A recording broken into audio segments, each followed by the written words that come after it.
네, 안녕하십니까. 평화통일 진실과 정의를 가르치는 교사 시민 모임 참교육을 여는 세상의 김희동입니다. 오늘은 2021년을 마무리하면서 올해 교육 관련 이슈를 톱파보는 시간을 가질 건데요. 참세상에서 올해 5개 이슈를 정리해봤습니다. 반갑습니다. 저는 장충고등학교에서 근무하고 있는 윤리교사 양성재라고 합니다. 저는 참교육으로 여는 세상 대표이고 체험학습분과 분과장을 맡고 있으며 숭실고등학교에서 지리를 가르치고 있는 유현민이라고 합니다. 참교육으로 여는 세상 통일교육분과 맡고 있고요. 동덕여고에서 윤리 가르치고 있는 김형군입니다. 네, 이제 올해 교육 이슈들을 소개해드리도록 할 텐데요. 선생님들은 어떤 이슈들이 떠오르시나요? 아무래도 가장 큰 거는 뭐 코로나 아니겠습니까? 작년부터 뭐 올해 이렇게 코로나 때문에 학교 현장에 많은 변화들이 있었고 여러 가지 뭐 문제점도 발견이 되고 뭐 여러 가지 생각을 하게 만들었던 게 바로 코로나 이슈였던 것 같습니다. 코로나19 확산 이후에 학교 현장에서는 어떤 일들이 있었나요? 네, 작년에 처음 근무하자마자 사실 이제 학생들을 볼 수가 없으니까 저는 이제 학생들을 정말 보고 싶고 이렇게 하나하나 이렇게 얘기도 많이 하고 싶었는데 작년보다는 수업에 많이 대면 수업으로 많이 왔지만 학생들이 좀 비대면일 때 수업에 집중을 못 한다거나 그런 모습들은 좀 학생들을 지도하는데 좀 어려움이 있는 요인이었다고 생각이 듭니다. 2년이나 이 코로나19 상황이 계속되니까 이 코로나19로 인한 부정적인 변화를 그대로 이제 피해를 입은 이런 학생들이라서 이 친구들이 참 안타깝다고 수학여행도 못 가고 수업도 제대로 못 받고 학교에 오는 게 이제 학습적인 부분 외에도 그 성장하는 학생들에게 중요한 의미가 있잖아요. 그런 점에 있어서도 코로나가 큰 영향을 미쳤을 것 같은데 어떤 쪽에서는 이제 온라인으로 수업을 다 하니까 학교가 뭔 필요가 있어 학교 교육이 이렇게 바라보는 쪽도 있는데 저는 좀 다르게 생각합니다. 그러니까 오히려 온라인 수업을 하다 보니까 학교에 왜 와야 되는가 이런 것들을 교사나 학생들이 또 학부모들이 뼈저리게 느꼈던 그런 한 해가 아닌가 이런 생각이 듭니다. 특히나 아이들이 학교 와서 뭐 교과 지식만 배우는 게 아니잖아요. 그래서 아이들끼리 만나고 친분을 쌓고 거기서 사회생활을 하고 이런 것들이 전혀 되지 않음으로써 선생님도 다 알겠지만 애들이 다 마스크를 쓰고 있으니까 애들 마스크 벗은 얼굴을 모르는 거죠. 얼굴도 잘 모르고 이름도 잘 기억 못하고 또 학생들끼리도 예전에 비해서 활동들이 많이 없어지다 보니까 새로운 친구들을 만나거나 이런 경험들이 많이 부족했던 것. 코로나19로 이제 학교에 오지 않는 학생들 또는 학교에 와야 그나마 이제 공부를 해야 되는 학생들이 있고 알아서 잘하는 학생들이 있는데 이게 사실은 뭐 가정 형편이나 부모의 지원이나 뭐 사교육을 할 수 있느냐 없느냐 이런 차이들이 분명히 영향을 줬을 텐데 차이가 많이 나는 걸 지금 느끼고 있거든 2년 동안. 수학능력 평가를 본 시험 성적에서도 나타나는 것 같고 학교에서 보는 뭐 지필고사나 뭐 이런 걸 봤을 때 성적 차이가 많이 나는 거 이런 것들을 좀 확인할 수 있어서 그런 거는 안타깝다. 코로나19로 뭐 사회적으로 뭐 불평등이나 격차나 이런 부분에 대해서 많이 이야기가 나오는데 교육도 코로나19의 영향을 많이 받아서 그 불평등이 좀 심화되는 걸 좀 느낄 수 있었던 것 같습니다. 고2 같은 경우가 2년 연속 맞아. 학교를 매주 오지 못하고 계속 번갈아 가면서 등교하고 5일 올라오자마자 한 달을 학교 못 나왔어요. 2학년 올라와서도 지금 매일 등교를 못하고 있어요. 매주 등교를. 지금 고2가 내년에 이제 고3으로 올라올 텐데 그 내년 고3이 제일 걱정이 돼요. 2년이나 고등학교에서 본격으로만 수업을 했던 격주로 번갈아가면서 가장 수업 피해를 많이 받은 학년이 아닌가. 새로운 한 해에는 좀 문제가 해결이 돼가지고 다들 건강한 모습으로 학교에서 학생들을 볼 수 있었으면 좋겠습니다. 그럼 다음 이슈로 넘어가 보겠습니다. 또 올 한 해 어떤 이슈가 있었을까요? 양선 선생님 혹시 생각나는 이슈가 있으신가요? 네, 저는 올해 하면 사실 한 학생의 안타까운 죽음이 떠오릅니다. 지난 10월 6일 여수에서 있었던 특성화고 3학년 재학 중이던 홍정훈 군의 사고 소식인데요. 실습을 하다가 원래 그 기업에서 치면 안 되는 일이 배 아래에 깔려 있는 조개 따는 일을 그런 경험이 없음에도 불구하고 무려 12kg이나 되는 납을 차고 물속에 들어가서 이제 중간에 산소 같은 게 좀 부족하니까 그거를 교체하려고 이제 장비를 벗고 올라오려던 중에 결국 그 납의 무게를 이기지 못하고 안타깝게 이제 사망하게 된 사고인데요. 일단 가장 큰 거는 특성화고 학생들이 현장 실습을 가지만 가서 어떤 것들이 내 안전에 위협이 되는 요소고 어떤 자격 미달이 될 수밖에 없는 업체들의 학생을 보내야 한다는 어떤 그런 현실이 가장 서글픈 것 같은데요. 이번 사고가 비단 홍정군의 죽음만이 아니라 그 전에도 이제 다른 특성화고 학생들이 많이 안타까운 사고를 당했고 지금 이제 특성화고 노조에서 이제 가입하고 있는 학생들도 이제 개선의 목소리를 내고 있는데 그런 것들이 하도 빨리 반영돼서 특성화고 학생들이 보다 안전하게 실습을 하고 취업률이라고 하는 그런 보이는 실적에만 목매는 그런 교육 환경이 되지 않으면 좋겠습니다. 네, 저도 홍정군 이야기를 들으면서 정말 많이 답답하고 화가 나기도 했는데요. 사실 특성화고 고등학생들에 대한 이런 문제점들이 하루 이틀 된 이야기는 아니잖아요. 근데도 아직 해결이 되지 않고 홍정군 이외에도 매년 많은 학생들이 다치거나 사고가 나거나 하는 일들이 끝없이 벌어지고 있는데요.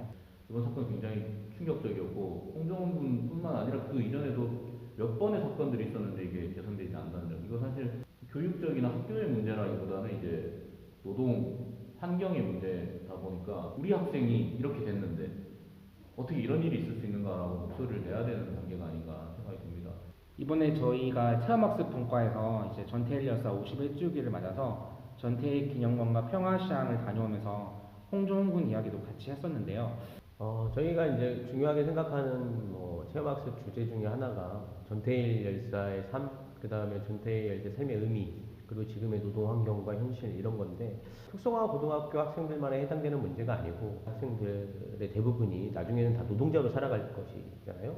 근데 그 환경 자체가 지금도 51년 전에 그 전태일 열사가 살았을 때의 그때의 상황과 얼마나 달라졌을까 이런 고민이거든요. 나의 제자가 안전하게 일할 수 있고 일한 만큼 대우받고 자기의 권리를 충분히 누릴 수 있었으면 좋겠다 이런 생각에서 좀 중요하게 생각을 하는 거죠. 학교에서 노동인권교육, 노동교육 이런 것들은 사실 많이 없어요. 아이들이 근로계약서를 어떻게 써야 되는지, 예를 들어 노사합의는 어떻게 해야 되는 건지, 나의 권리가 무엇인지 학교에서도 좀 관심을 갖고 노동교육을 좀 강화할 필요가 있다고 그렇게 생각합니다. 학교에서 전태일과 이 노동에 관한 이야기들을 할 수 있도록 노력을 많이 해야 될 것 같습니다. 다음 이슈로 넘어가 보려고 하는데요. 이제 학교에도 저희가 이제 마주하는 매일 보는 노동자분들이 계시잖아요. 이거 관련된 이슈를 한번 살펴보려고 하는데요. 학교 현장에 가보면 선생님과 학생만 있는 건 아니거든요. 보이지 않는 곳에서 열심히 애를 쓰시는 분들이 분명히 계십니다. 그 중에 한 분이 이제 조리종사원들이시고요. 파업을 하는 것도 그래서 급식이 안 나오고 빵으로 대체되고 이런 일들도 있었던 걸로 기억을 하고 있고 그것과 관련해서 일부에서는 애들을 볼모로 해서 파업을 한다 이런 식으로도 얘기하는 것도 좀 들어봤습니다. 조리종사원들 그 암으로 돌아가셨던 분이 산재로 올해 첫 판결을 받았던 사실은 그동안 산재 판결을 받는다는 게 쉽지 않았는데 산재로 인정했다라고 하는 거는 한편으로 보면 그만큼 노동자의 권리를 이야기할 수 있는 분위기가 만들어졌다는 것도 있지만 산재를 입을 만한 그런 환경임에도 불구하고 개선되지 않는다라고 하는 것을 보여주는 것 같기도 합니다. 그분들의 삶의 모습이 우리 아이들이 살아갈 세상의 노동자들의 모습이 될 것이고 안정적이거나 권리가 다 보장되거나 이러지 않는다라는 거를 사실 아는 사람이 별로 없을 것 같습니다. 아까 말했던 것처럼 조리를 하다 보니까 이렇게 거기서 나오는 조리에서 나오는 증기에 발암물질이 들어있어서 암이 발생하기도 하고 또 무거운 식자재를 들어야 되기 때문에 근골격계 질환을 갖기도 하고 지지해주고 높일 수 있도록 도와주는 거 그건 또 같이 학교를 운영하는 입장에서 교사나 학생들이 좀 함께 참여해야 될 부분이라고 생각이 듭니다. 저도 이제 식사를 하러 점심시간에 가다가 이쪽에서 학생이 조리종사원들을 보면서 아줌마 이렇게 부르는 걸 보고 깜짝 놀란 적이 있었습니다. 아이들한테 선생님이다 이렇게 얘기하라고 이렇게 아이들한테 얘기를 하고 있는데 아이들한테 그런 부분들에 대해서 잘 가르치지 못했구나라는 부분도 들었고 교육 활동을 제대로 원활하게 운영될 수 있도록 도와주시는 분들에 대해서 존경하고 감사하는 마음을 갖도록 이렇게 가르치는 것도 필요하다고 생각합니다. 그런 분들을 좀 찾아가서 감사의 말씀을 전하는 간단하게 바카스 한 병이라도 감사의 편지 이런 것들을 좀 아이들하고 같이 쓰고 전달하는 이런 행사들을 좀 하고 이런 문제들에 대해서 학생들과 어떤 대화를 나눠보면 좋을까요? 그분들이 어떻게 근무를 하고 있고 어떤 식으로 이제 여러분들의 밥을 만들기 위해서 아니면 여러분들의 교실이나 화장실을 깨끗하게 유지하기 위해서 일을 하고 계시는지 직접 보게 한다거나 그렇게 해서 조사한 것들을 서로 같이 발표하고 나누면서 좀 공감을 하는 시간을 가지면 좋겠다라는 생각이 듭니다. 누가 있는지 좀 이렇게 알려주는 것도 아까 분명히 있지만 뭐 그림자 같은 존재라고 스스로들 말씀하시는데 그림자가 아니라 양지로 나와서 아이들하고 호흡할 수 있게 아이들하고 만날 수 있게끔 해주는 것도 제도적으로 학교에서 할 수 있는 부분이라고 생각을 합니다. 경비 하시는 분들, 경비 아저씨는 이제 조퇴하거나 이러다 보면 없어요. 경비 아저씨는 조퇴증 없으면 안 보내주시거든요. 근데 이게 접촉이 진짜 없는 경우는 진짜 잘 모르는 것 같아요. 노동인권 교육 같은 걸 할 때 따로 시간을 내 가지고 하는데 교내에 계신 그 노동자분들을 생각을 저는 좀 못했던 것 같아요. 그 휴게 공간이라든가 노동 조건, 시간 그런 부분들에 대해서 학생들로 하여금 뭐 이렇게 조사를 하게 한다거나 실제로 이런 부분이 얼마나 보장이 되어 있는지 이런 부분들이 사실 어떻게 보면 어떤 수업에서는 그런 걸 녹여낼 수도 있지 않는가. 다음 이슈는 김용건 선생님께서 소개해 주실까요? 32년 전에 국가보안법으로 처벌을 받으셨던 선생님 한 분이 재심을 신청하신 결과로 올해 9월에 무죄 판결을 받고 그 명예를 회복한 그런 사건이 있었습니다. 강성호 선생님이신데 네. 충북 쪽에서 교직 생활을 하셨던 선생님이고 1989년에 후속이 되셔가지고 재판을 받고 8개월을 감옥살이를 하셨어요. 징역 1년에 유죄 판결을 받고 나오셨는데 89년이 전교조 사태가 일어났던 해죠. 전교조 조합에 가입한 선생님들은 대량 해직 사건이 발생하고 전교조를 불법 시하고 전교조 선생님들을 해고하기 위해서 여러 가지 사건들이 벌어지는데 그때 강성호 선생님이 빨갱이 교사라는 낙인에 찍혀가지고 수업을 하는 도중에 교실에서 아이들 보는 앞에서 연행이 됐다고 그래요.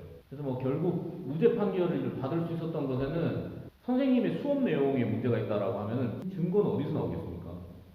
아이들 증언이죠. 아이들 학생들 증언인데 그 학생들 증언 중에 선생님한테 6.25는 북침이다 라는 얘기를 들었다는 학생의 증언을 보니까 그 학생이 그날 그걸 들었다고 하는 날 알고 보니까 찾아보니까 결석인 거예요. 우리 학교는 또 그런 거 잘 돼 있지 않습니까? 학생들 결석, 조퇴 이런 거 다 체크하잖아요. 결국 선생님은 10년을 교육생활 하지 못하시다가 1999년이 돼서야 복직을 하십니다. 증언을 한 학생이 결석이었다는 건 아직 조사만 하면 나오는 건데 자기한테 불리한 증거들을 아예 빼버리고 그냥 조작이라고 할까요? 이런 사건인 것 같습니다. 전교조를 이제 빨갱이, 자경, 용공 세력으로 이제 매도하기 위해서 만들어진 사건이었고요. 강성호 선생님이 거기에 희생양으로 공안당국에 의해서 조작이 돼서 피해를 보신 분이 된 거죠. 근데 무려 32년이나 지나서야 이제 겨우 재심 무죄 판결을 받았다는 겁니다. 강성호 선생님이 이제야 무죄 판결을 받았지만 국가보안법은 아직도 폐지가 되지 않았다. 지금 최근까지도 많은 분들이 국가보안법에 의해서 이제 피해를 입고 있는데요. 학교에서 혹시 선생님들은 국가보안법과 관련해서 뭐 수업할 때 좀 불편하다거나 신경이 쓰이는 부분이 있으신가요? 2020년에 인천에 계신 선생님들 4분이 이적표현물 소지죄로 유죄 판결을 받으셨어요. 그 이적표현물이 뭐냐 하면은 북한 어린이 만화책을 소지하고 있었다는 이유로 이거를 아이들한테 보여줌으로써 북한에 대한 긍정적 인식을 가지려고 할 목적으로 이걸 소지하고 있었다 이런 식으로 해서 일단 이 선생님들을 입건한 거예요. 여전히 사법부는 국가보안법으로 선생님들의 교육활동을 옥죄고 있다는 겁니다. 그리고 이 국가보안법 같은 한 묶음이 통일교육지원법이라는 거예요. 통일교육을 언뜻 지원하는 것처럼 보이지만 통일교육지원법에는 국가보안법이라는 현존하는 법의 취지에 맞지 않는 이런 교육활동을 하는 사람을 고발하게끔 되어 있습니다. 강성호 선생님이 32년 전에 학생들의 고발로 입건이 된 거거든요. 근데 지금도 통일교육지원법에는 학생들로 하여금 고발하게끔 하고 있어요. 북한을 적으로 여기게끔 하는 법이 존재하고 그것으로 인해서 우리 사회에는 북한을 칭찬하면 안 되게끔 한 이런 분위기가 형성되어 있는데 우리 사회 구성원들로 하여금 이 법을 지킬 것을 요구하고 있다는 거예요. 몇 해 전에 그 시베리아 횡단철도 타고 가면서 학생이 북의 노동자들하고 만나가지고 유튜브에 이렇게 대화하고 이랬던 영상들이 엄청난 인기를 끈 거를 기억을 하거든요. 그러니까 이미 세상은 변했고 많은 사람들이 쉽게 북에 대한 정보들을 얻을 수 있고 근데 이런 것조차도 못하게 만드는 법이 아직도 존재한다라는 건 좀 이해할 수가 없는 일인 것 같습니다.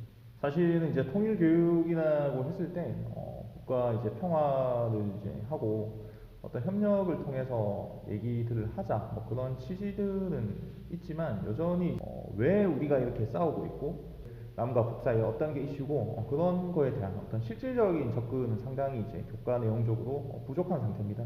그러다 보니까 가장 쉽게 그냥 뭐 할 수 있는 게 경제적으로 우리가 이제 통일하면 이득이니까 하자 이런 식의 논리가 이제 주를 이루고 있고요. 결국 이제 교과서를 읽어보게 되면 학생들은 이 통일이라는 건 경제적으로 이득이 될 수 있구나 그런 파시고, 그러면 반대로 생각하면 경제적으로 이득이 안 되면 굳이 통일까지 해야 돼? 이런 식의 생각도 충분히 불러일으킬 수 있는 그런 서술이지 않나 하는 생각이 듭니다. 지금 정부 여당에서 국가보안법 폐지 법안이 이렇게 발의가 된 상태고 그 심한청원에 의해서 그 법사위에서 이 법안을 폐지 법안을 심의하는 것 자체를 연기를 해버렸어요. 그러니까 심의하지 않겠다. 당장 국민들이 원해가지고 이걸 올린 건데 이번 국회가 끝나는 그 종료 시점까지 연장을 했기 때문에 지금 이번 국회는 국가보안법 폐지 법안에 대해서 심의조차 하지 않겠다. 이렇게 얘기한 상태인 거죠. 이런 거 할 때는 또 여야가 아주 잘 합의가 이루어졌다고 합니다. 아니 더불어민주당은 자기들이 발의를 해놓고 여야가 합의해가지고 이렇게 했으니 심의를 못하겠습니다. 이런 거예요 이거. 네, 이제 마지막 이슈로 넘어가도록 하겠습니다. 마지막 이슈는 이제 고교 학점제를 뽑아봤는데요. 고교 학점제에 대해서 간략히 설명을 좀 부탁드려도 될까요? 이제 고등학교가 달라진다라고 하는 이유. 홍보는 보통 이제 대학교처럼 고등학교도 내가 원하는 과목을 들어서 개인별 시간표를 짤 수 있고 그러면 자기의 이제 진로 적성에 맞는 이제 수업이 고등학교에서 이루어진다. 얼핏 듣기에는 굉장히 좋은 제도 같은데 학교에서 내신 성적은 상대평가를 하고 있고 그 다음에 수능에서도 상대평가로 등급을 매기고 있는 상태에서 아이들의 선택권이라고 하는 걸 제대로 보장될 수 있느냐. 분명히 뭐 내신 따기 쉽고 그 다음에 대학 입시에 유리한 과목들이 선택이 될 거고 그러면 취지 자체가 제대로 안 되지 않겠는가? 이런 생각이 좀 들고요. 고등학교를 졸업해가지고 사회에 나간다 또는 대학에 간다라고 했을 때 그럼 고등학교에서 배워야 될 내용들은 어떤 과목이어야 되는가 어떤 내용이어야 되는가에 대한 고민이 좀 필요하다고 생각을 합니다. 그러니까 대학에서는 전공을 선택해서 전공과 관련된 지식들을 쌓잖아요. 고등학교에서도 내가 배우고 싶은 것만 배우고 내가 전공과 진로에 대한 내용들만 배우게 된다라고 하면 사회에 나가야 되는 아이들한테 과연 학교가 또는 국가가 교육의 역할을 다한 거라고 볼 수 있느냐 이런 고민도 좀 듭니다. 대학 입시랑도 좀 연관이 있을 것 같은데 대입 제도가 바뀌지 않는다면 고교 학점제가 제대로 굴러가지도 않을 것 같은데 2015 교육과정도 학생의 선택권을 최대한 보장하겠다는 게 핵심이었어요. 근데 이 선택권을 더 많이 펼쳐가지고 학생들이 선택한 과목으로 대입에서 뽑겠다라는 건데 사실 그게 지금 대입 제도가 아니에요.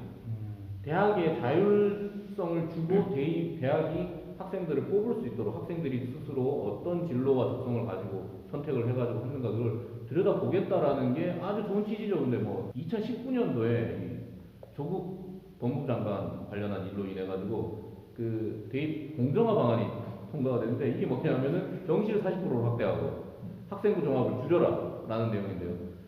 사실 2015 교육과정과 2022 고교학점제는 학생부 종합에 맞춰진 학생부 종합을 더 확대할 것을 예상하고 그 흐름 속에서 만들어진 교육과정인데 그걸 줄이고 정시를 늘려놨는데 지금 고교학점제를 하겠다는 거예요. 학생들의 선택권이 있는 것처럼 보이지만 학생들은 선택권이 없어요. 수능을 잘 봐야 되니까. 수능 과목만 선택을 하게 돼 있죠, 사실. 우리나라 교육 정책의 가장 큰 문제점은 제가 볼 때는 너무 정책이 빨리빨리 바뀐다라는 거죠. 적응할 만하면 새로운 정책이 나온다는 거죠. 또 하나는 고교학점제가 되면 아이들의 선택권을 어쨌건 간에 이제 늘려야 되는 상황이기 때문에 교원 수급에도 상당히 큰 문제가 있을 거다.